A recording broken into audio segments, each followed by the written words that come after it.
In this tutorial, I'm going to show you how you can set all your listing items to equal height. As you can see in this example, there are some pretty large gaps of vertical white space inside the listing grid results. Now I'm just going to jump into the back end and show you how easy it is to enable equal column heights inside your listing grid.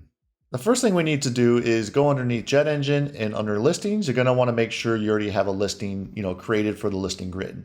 So in this case, I already created this one just called post listing, and this is just pulling in all of my posts. And I'm pulling in all of them. So in this case, this is the very first example of a post. So in this listing, I'm just going to have it where I just have the featured image. So I'm just going to bring in the dynamic image widget. And inside here, we're just using the thumbnail. And then right here is another widget. I'm just using a dynamic field, and I'm just pulling in the post title. So this is going to be pulling the title. I made this a little bit bigger so you can see, on this page right here, that if it does break into a separate line, that it will, push all this down.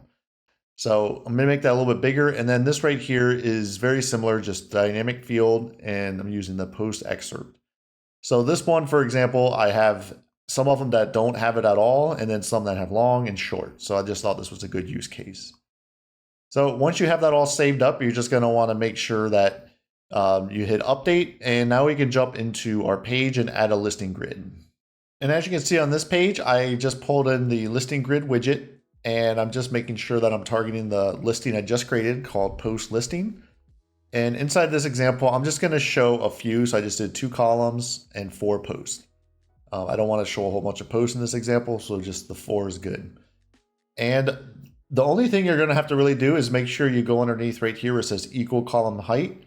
If you toggle that on, if you watch right here, that's now going to get pushed all the way to the bottom. So now when you click that, it's going to fill up all this space right here. So this is going to look a lot better, so you don't have all this weird vertical white space. So you can just hit update, and then now you can go to the front end of the website, and I always like to hit refresh and just make sure that that all gets pushed down. And that's it. That's how easy it is to enable the equal column height inside your listing grid.